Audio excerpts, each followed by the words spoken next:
नमस्कार मित्रांनो, मी दुर्गेश मकवान PWच्या प्लॅटफॉर्मवर आपल्या सगळ्यांचं मनपूर्वक स्वागत.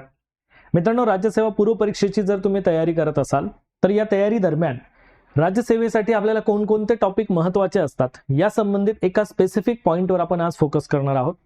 जसं की जिओमॉर्फोलॉजी, भूरूपशास्त्र संबंधित जर आपण बघायला गेलो तर राज्यसेवेच्या पूर्व परीक्षेमध्ये आपल्याला या पद्धतीचे काही प्रश्न किंवा यामध्ये कोणकोणत्या टॉपिकवर प्रश्न विचारले गेलेले आहेत आणि कोणकोणत्या टॉपिकवर कमी प्रश्न विचारले गेलेले आहेत याचाही एक थोडासा अंदाज जो आहे हा आपण आजच्या या पर्टिक्युलर सेशनमध्ये डिस्कस करणार आहोत. सो चला सुरुवात करूया आजच्या या सेशनला. फर्स्ट ऑफ ऑल, राज्यसेवेच्या पूर्व परीक्षेमध्ये आपल्याला जिओमॉर्फोलॉजीचेही काही टॉपिक असतात आणि ज्यावर आपल्याला भिन्न भिन्न प्रकारचे प्रश्न विचारले जात असतात.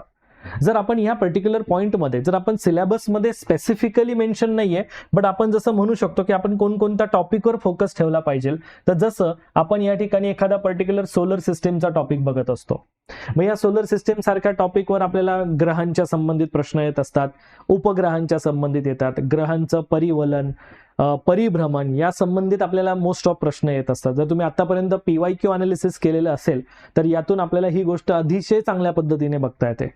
माझा जो मेन पॉइंट ऑफ व्ह्यू आहे तुम्हाला सांगण्याचा तो याच दृष्टीने असणार आहे की ऍक्च्युअल मध्ये आपल्याला हे कसं ठरवता येत असतं की एखाद्या परीक्षेमध्ये कोणकोणत्या टॉपिकला आपण महत्त्व देतो. जर हे महत्त्व लक्षात घ्यायचं असेल तर तुम्हाला त्यासाठी PYQ अनालिसिस हे अगदी डिटेल असणं आवश्यक आहे.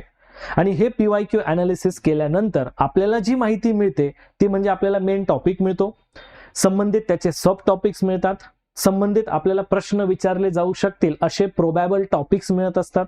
प्रोबॅबल टॉपिक इन द सेन्स की आपल्याला कोणकोणत्या टॉपिकवर प्रश्न विचारले जाऊ शकतील याचा एक अंदाज घेता येत असतो. आणि प्रश्न हा कोणत्या स्तरापर्यंत विचारला जाऊ शकतो की जेणेकरून आपण आपला एक एक मार्क जो आहे हा या ठिकाणी वाढवू शकणार. कारण एक एक मार्क इथे खूप इम्पॉर्टंट आहे मित्रांनो, आणि ह्याच मार्क वाढवण्यासाठी अगदी स्ट्रॅटेजिक अभ्यास गरजेचा असतो. सो त्यासाठी आजच्या या सेशनमध्ये मी तुम्हाला हे प्रूव्ह करून दाखवतो की आपण कशा प्रकारे ही माहिती बघणार आहोत. जसं की सोलर सिस्टीम मध्ये आपण बघितलं की जसं की प्लॅनेट्स आहे, स्टार्स आहे, सॅटेलाइट आहे, या गोष्टींवर तर तुम्हाला अनेक सारे प्रश्न येतीलच. पण सिमिलरली फक्त पृथ्वी हा एक शब्द जो की आपल्या सिलेबस पॉइंट ऑफ व्ह्यूने बघताना आपण त्याच्यामध्ये नेमकं कोणत्या टॉपिकवर आपल्याला प्रश्न विचारले जाऊ शकतात हे कसं ठरवायचं. तर आता बघा, अर्थ हा टॉपिक बघत असताना त्यामध्ये आपल्याला लॅटिट्यूड, लॉन्जिट्यूडचा संबंधित प्रश्न येत असतो. पृथ्वीचं रोटेशन, रिव्हॉल्युशन, त्याचे परिणाम हे कशा प्रकारे होत असतात त्याच्यावर आपल्याला प्रश्न विचारले जाऊ शकतात. क्वेश्चन मे बी तो एकतर फॅक्च्युअल असेल, एक तर कन्सेप्च्युअल पॉइंट ऑफ व्ह्यूने असेल, एकतर कन्सेप्ट योग्य अयोग्यच्या फॉर्म मध्ये असेल, बट प्रश्न येतो हे लक्षात घ्या. प्रश्नाचा प्रकार बदलतो पण मात्र टॉपिक बदलत नाही. यामध्ये इन्क्लिनेशन ऑफ अर्थ ऍक्सिस म्हणजे आपल्याला पृथ्वीचं कललेला ऍक्सिस त्याच्या संबंधित प्रश्न, लोकल आणि स्टँडर्ड टाइम संबंधित प्रश्न, इंटरनॅशनल डेट लाईन संबंधित प्रश्न. आता आपल्याला बऱ्याच वेळेला कॅल्क्युलेशनचेही प्रश्न येत असतात की ह्या रेखावृत्तावर ही वेळ झालेली असेल तर पूर्व बाजूच्या रेखावृत्तावर किंवा पश्चिम बाजूच्या रेखावृत्तावर किती वाजलेले असतील याचा एक अंदाज आपल्याला लावता येतो आणि त्यासाठी कॅल्क्युलेशन बेसिसवरचे गणितही विचारले जातात. सोलर इक्लिप्स, लुनार इक्लिप्सचे प्रश्न येऊ शकतात. याचं एक उदाहरण द्यायचं झालं तर 2022 मध्ये एक प्रश्न आलेला होता की पृथ्वीच्या परिवलनामुळे प्रत्येक रेखावृत्तावर स्थानिक वेळ भिन्न असते आणि स्थानिक वेळेतील विसंगती दूर करण्यासाठी प्रमाण वेळ पद्धतीचा वापर केला जातो. बघा, जसं की हा जो पर्टिक्युलर मी प्रश्न तुम्हाला दाखवला हा एक्झॅक्टली आपल्याला एकंदरीत लोकल टाइम आणि स्टँडर्ड टाइम ह्या पर्टिक्युलर टॉपिकवरचा हा प्रश्न आहे. मीन्स आपण हे कशावरून काढले तर आपल्याला जे आतापर्यंत आलेले प्रश्न आहेत त्यावरून आपण हे सहज ठरवू शकतो की कोणकोणत्या टॉपिक्सला आपण वेटेज दिला पाहिजे, कोणकोणत्या टॉपिकवर आपण जास्त फोकस केला पाहिजे. जसं की आता इंटेरियर ऑफ अर्थ बघताना, पृथ्वीचं अंतरंग आपण बघत असताना यामध्ये सोर्सेस ऑफ इन्फॉर्मेशन, काही प्रत्यक्ष सोर्स असतात, काही अप्रत्यक्ष सोर्स असतात की ज्यातून आपण पृथ्वीचं अंतरंग कसं आहे हे अॅनलाइज करत असतो. मग ज्यामध्ये अर्थक्वेक आहे, व्होल्कॅनोज आहे, पृथ्वीचं क्रस्ट, मॅन्टेल, कोर. आता जसं की आपण क्रस्ट स्ट्रक्चर बघतो, मॅन्टेल बघतो, कोर बघतो, याच्यामध्ये मोस्टली आपल्याला डिस्कंटिन्युइटी सारखे प्रश्न विचारले जातात की कोणती डिस्कंटिन्युइटी त्यामध्ये आहे, विलगता कोणती आहे, कोणत्या डिस्कंटिन्युइटीमुळे कोणता लेअर सेपरेट झालेला आहे क्रस्ट, मॅन्टेल आणि कोर मध्ये हे विचारलं जातं. विथ त्याच्यामध्ये आपल्याला अजून या क्रस्ट लेअर मध्ये, मॅन्टेल मध्ये, कोर मध्ये मिनरल स्ट्रक्चर कशा प्रकारचं आहे त्यावर आधारित प्रश्न येतात. त्यातल्या डेन्सिटीवर आधारित प्रश्न येत असतात. येते लक्षात. पण हे गोष्टी ज्या आहेत हे आपण अॅनलाइज करून बघायचंय. आता तुम्ही म्हणणार सर पृथ्वीच्या अंतरंगामध्ये आम्हाला हे पण विचारलं जाईल का की किती खोलीवर आपल्याला प्रावरण लागत असतोय किंवा पृथ्वीचा एकदम केंद्रबिंदू पर्यंतचं अंतर किती आहे. सो असे प्रश्न नाही विचारले जाणार तुम्हाला, हे लक्षात घ्या. ही राज्यसेवा पूर्व परीक्षा आहे ज्यामध्ये अगदी बेसिक पॉइंट ऑफ व्ह्यूने तुम्ही विचार करणार तर तसे प्रश्न येत नाहीत. पण मात्र क्वेश्चनची डेप्थ ही त्या पर्टिक्युलर टॉपिकशी रिलेटेड आपण PYQ अॅनलाइज करून मात्र बघू शकतो. आता सर इंटेरियर ऑफ अर्थच्या संबंधित एखादं उदाहरण आहे का? आहे ना. जसं की आता 2019 मध्ये हा एक प्रश्न विचारला गेलेला होता, जसं की पृथ्वीच्या अंतर्गाभा हा निकेल आणि आयर्न पासून बनलाय. जसं मी बोललो ना की अंतर्गत भागामध्ये कोणकोणत्या प्रकारचे मूलद्रव्य असतात, कोणते खनिज द्रव्य घटक असतात. जसं की आता या ठिकाणी पृथ्वीचं कवच हे सिलिका, ॲल्युमिनियम, मॅग्नेशियम पासून बनलेलं आहे का, यामध्ये आपल्याला हे प्रश्न होता. मग याचं उत्तर आहे की अ आणि ब दोन्ही बरोबर आहे. म्हणजे ह्या प्रश्नाचं उत्तर तोच विद्यार्थी देऊ शकतो की ज्याने याचा लॉजिकल विचार करून पूर्ण पृथ्वीचा अंतरंग अभ्यासलेला आहे. हे तर एक उदाहरण आहे की जे मी तुमच्या समोर एक्झॅक्टली PYQ अनालिसिसच्या बेसिसवर सांगू शकतो की हे टॉपिक तुम्हाला करावे लागते. येते लक्षात सर्वांना? बरं, अजून एक पुढचा पॉइंट आपण बघतो की सर रॉक, जिओमॉर्फोलॉजीमध्ये रॉक, खडक. मग यामध्ये खडकांचे प्रकार, खडकांचे लँडफॉर्म्स, रॉक किंवा सॉइल. आता यामध्ये जसं मी तुम्हाला आता जस्ट एक प्रश्न दाखवला तर त्या प्रश्नाच्याही स्वरूपामध्ये आपण याचंही एक उदाहरण बघूया की सर रॉक्स या टॉपिकमध्ये कशा प्रकारे प्रश्न येऊ शकतो. तर यामध्ये तुम्हाला सॉइल प्रकारचा प्रश्न येऊ शकतो किंवा आता बघा रॉक्स हा जो घटक आपण बघतोय, खडकांची ही जी काही आपण रचना बघतोय, किंवा फॉर एक्झाम्पल हे मागचा एक पॉईंट इंटेरियरमध्ये व्होल्कॅनोचं एक उदाहरण तुम्हाला दाखवायचं राहिलं ते बघा, हे व्होल्कॅनोचं एक उदाहरण आहे की व्होल्कॅनोजमध्ये सुद्धा कसा प्रकारचा प्रश्न बनू शकेल. तर हवाई प्रकारचा, स्ट्रोम्बोलियन, वल्कॅनियन, पिलियन प्रकारचा, कशा प्रकारे तो उफाळतो, म्हणजे काय उद्रेकानुसार त्याचा प्रकार कसा पडत असतो. येते लक्षात? ज्वालामुखीचे प्रकार कोणते, त्याचं स्वरूप काय, त्याचे वैशिष्ट्य काय, ह्या गोष्टींवर प्रश्न येणार. पण मोस्टली तुम्हाला आता हे पण कमी बघायला मिळतं की कोणत्या ठिकाणी कोणत्या प्रकारचा ज्वालामुखी का होतोय. येते लक्षात? किंवा जगातले ऍक्टिव्ह व्होल्कॅनो, आता ऍक्टिव्ह व्होल्कॅनोचा एखादा प्रश्न तुम्हाला येऊ शकतो, मग तुम्हाला त्याही अप्रोचने बघावं लागेल. आता रिसेंटली इथिओपियामध्ये एक व्होल्कॅनिक इरप्शन झालेला होता, पॉईंट तो पण इम्पॉर्टंट आहे कारण तो आपल्याला करून ठेवावा लागेल येणाऱ्या पूर्व परीक्षेच्या अनुषंगाने. सो आपल्याला हे क्ल्यू मिळत असतात ज्याच्यामध्ये आपण काही करंटचाही इथे समावेश करत असतो. आता जसं मी तुम्हाला रॉक आणि या सॉइलच्या पॉईंट ऑफ व्ह्यूने बोलत होतो, तर सॉइल सारख्या टॉपिकवर सुद्धा प्रश्न येऊन गेलेला आहे आतापर्यंत. बघा, जसं की त्याचं उदाहरण दिलं तर 2019 मध्ये सॉइल रिलेटेड प्रश्न आलेला होता. सॉइल भारतातल्या प्रकारांच्या संबंधित प्रश्न आलेला होता. सो आता या टॉपिकला आपण दोन्ही ठिकाणी ऍड करू शकतो ना.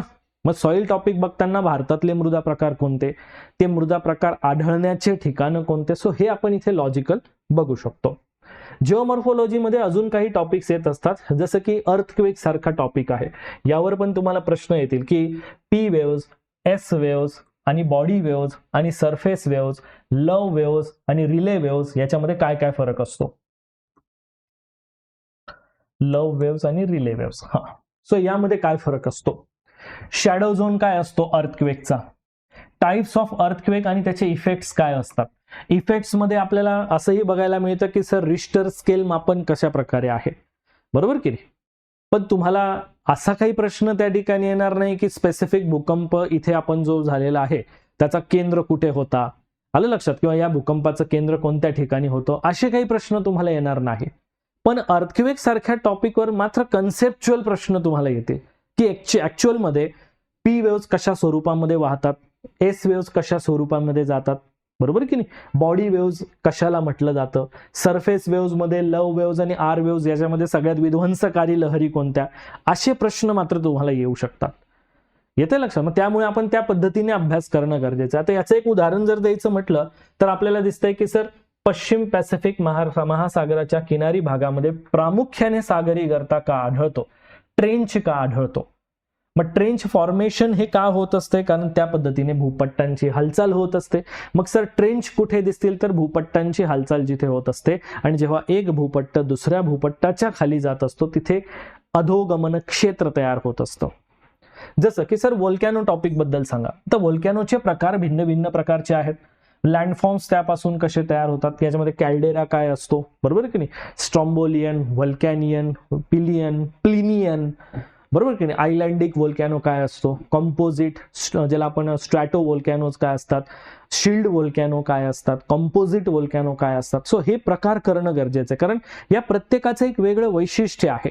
जसं की आता मी तुम्हाला या व्होल्कॅनोचा एक पॉईंट ऑफ व्ह्यू पण दाखवतो. अजून याच्यामध्ये तुम्हाला दोन प्रकार येतात की सर उष्णोदकाचे फवारे ज्याला गायर्स म्हटलं जात असतं, आणि तुम्हाला जे गरम पाण्याचे झरे आपण ज्याला म्हणत असतो, तो हेही आपण स्प्रिंग हॉट स्प्रिंग्स ज्याला म्हणतो ना आपण, तर ह्याही टॉपिकला बघावं लागतं. आणि ते टॉपिक ऑलरेडी आपले ज्वालामुखी संबंधितच आहेत ना. मग सर आपण जर फक्त ज्वालामुखीचे प्रकार, उद्रेकाचे प्रकार बघून गेलो तर तेवढं सफिशियंट ठरणार नाही. पण आपल्याला या ठिकाणी गायर्स वगैरे बघणं गरजेचं आहे. ज्वालामुखीच्या अंतर्गत भागामध्ये कशा प्रकारे खडक तयार होत असतात, पृथ्वीच्या खाली ज्यावेळेस ते थंड होईल त्यावेळेस, तर त्याचीही रचना इथे आपण बघणं गरजेचं आहे मित्रांनो. त्यामुळे तुम्ही हे व्यवस्थित समजून घ्यायचं आहे की PYQच्या अनालिसिस द्वारा कशा प्रकारे आपण अभ्यास करू शकतो. जसं की आता डिस्ट्रीब्युशन ऑफ कॉन्टिनेंट सारखा टॉपिक आणि ओसिन सारखा मेन टॉपिक. पण सर या मेन टॉपिक मध्ये नेमकं फक्त आपण खंड आणि महासागरच अभ्यासायचं असतंय का? नाही. इथे तुम्हाला भूखंडाच्या संबंधित वेगवेगळ्या थिअरीज आहेत. सागर तळ प्रसरण सिद्धांत आहे, प्रोफेसर हॅरी हेस यांचं थिअरी आहे, अल्फ्रेड वेगनर यांची थिअरी आहेत. मग या थिअरीज तुम्हाला माहिती पाहिजे. कोणत्या व्यक्तीने कोणती थिअरी मांडली, केव्हा मांडली, थिअरीमध्ये काय मांडलं, हे मात्र तुम्हाला अभ्यास माहिती पाहिजे. फोर्स ऑफ ड्रिफ्टिंग कसं काम करतो, प्लेट टेक्टॉनिक काय कन्सेप्ट आहे, प्लेट बाउंड्रीज ही काय कन्सेप्ट आहे, यामध्ये डायव्हर्जन प्लेट बाउंड्रीज, अपसारी भूमंच सीमा, अभिसारी भूमंच सीमा, रूपांतरित सीमा यांची रचना काय असते, या सीमांच्या हालचालींच्या ठिकाणी कशा प्रकारचे लँडफॉर्म्स क्रिएट होऊ शकतात. सो असे हे प्रश्न आपण इथे बघतो. आता सर जर डिस्ट्रीब्युशन आणि या रिलेटेड जर आपण उदाहरण म्हणून जर प्रश्न बघायचा झाला तर तुम्हाला 2019चा एक प्रश्नांचा भाग दिसेल. जसं की भूखंड वहन सिद्धांताच्या पुष्टीकरणासाठी कोणते पुरावे दिले गेलेले होते, म्हणजे कशावरून अल्फ्रेड वेगनरने मांडलेली ही जी काही कॉन्टिनेंटल ड्रिफ्ट थिअरी आहे ही तुम्ही म्हणतात की बरोबर तसंच घडलेलं असेल जसं अल्फ्रेड वेगनर सांगतो. मग त्यासाठी कसं आहे की काही पुरावे लागत असतात. मग ते पुराव्यांची ही रचना तुम्ही इथे बघणं हे अतिशय आवश्यक असणार आहे. मग काही लँडफॉर्म्स आपण बघत असतो की लँडफॉर्म्स इन इंडिया, नदीचे, माउंटेन्स, प्लॅटूज, की भारतामध्ये नेमकं कोणकोणते लँडफॉर्म्स आहेत, नद्यांच्या स्वरूपाची रचना वगैरे, हे सगळे स्ट्रक्चरल घटक तुम्हाला लक्षात ठेवावे लागणार आहेत. आणि तुम्हाला मी हे इथे प्रूव्ह करून दाखवलं की हे सर्व घटक तुम्ही कसे काढू शकतात, तर हे PYQ अनालिसिसच्याच द्वारे तुम्ही काढू शकतात. कारण कोणताही PYQ अनालिसिस करत असताना प्रत्येक विद्यार्थ्याने ही गोष्ट लक्षात ठेवायची. पहिला पॉइंट की तो प्रश्न कसा आहे, दुसरा की तो कोणत्या मेन टॉपिकवर आहे, तिसरा की त्याचा सब टॉपिक काय आहे, चौथा की ज्याच्याशी संबंधित प्रोबॅबल टॉपिक काय आहे, की जर यावेळेस असा प्रश्न येऊन गेलाय तर संभाव्यता अजून आपल्याला कशा प्रकारचे प्रश्न येऊ शकतील किंवा कोणत्या टॉपिकवर ते प्रश्न येऊ शकतील, त्याच टॉपिकवर प्रश्न का येऊ शकतो याचा सर्व अंदाज आपण लावणं गरजेचं असतंय. मग या ठिकाणी जिओमॉर्फॉलॉजीशी संबंधित काही मिसलेनियस टॉपिक पण आहेत, एक्स्ट्राचे पण काही टॉपिक आहेत. पण आता या टॉपिक मध्ये काय इम्पॉर्टंट आहे, तर सर तुम्ही अंतर्गत शक्ती, बहिर्गत शक्ती अभ्यासणं गरजेचं आहे. पण आतापर्यंतचं PYQ अनालिसिस जर तुम्ही केले असेल तर तुम्हाला ओरोजेनिस, एपिरोजेनेसिस या गोष्टींवर आतापर्यंत काही प्रश्न असा काही विचारला गेलेला नाहीये. हा मात्र अर्थक्वेक असेल आणि प्लेट मुवमेंटवर मात्र प्रश्न विचारला गेलेला आहे. व्होल्कॅनिझमशी जर विचारलं तर रिंग म्हणजे ज्याला पॅसिफिक रिंग ऑफ फायरशी संबंधित प्रश्न विचारला गेलेला आहे. एक्झोजेनिकच्या संबंधित, वेदरिंगशी संबंधित आपल्याला प्रश्न दिसतो, बट मास मुवमेंटशी संबंधित जास्त दिसत नाही. पण इरोजनशी संबंधित आपल्याला प्रश्न दिसून येतो. बरोबर आहे की नाही. ट्रान्सपोर्टेशन अँड डिपॉझिशन, सर म्हणजे यामध्ये वहन कार्य आणि संचयन कार्य, निक्षेपण कार्य यांच्या भूरूपांचाही प्रश्न आपल्याला दिसून येतो. मग लँडफॉर्म्स आणि देअर इव्हॉल्युशन, मग सर इरोजनल लँडफॉर्म कोणते आणि डिपॉझिशनल लँडफॉर्म कोणते, या गोष्टींवर प्रश्न कसा येतो त्याचं उदाहरण दाखवतो.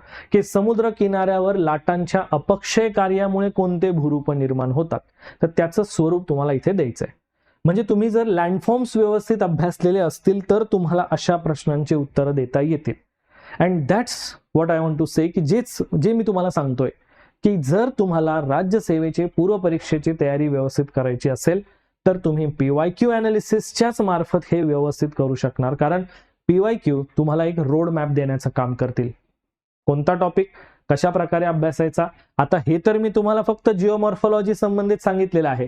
अजून बाकीच्या पॉईंटसाठी stay tuned to the PW platform, कारण हेच तुम्हाला PW प्लॅटफॉर्मवर शिकायला मिळणार आहे, जे की तुम्हाला आपली तयारी, एक्झामची ही जी तयारी आहे ही बेस्ट पद्धतीने कशी करायची हेच तुम्हाला इथे शिकायला मिळेल. So that's it for the day. Thank you. जय हिंद.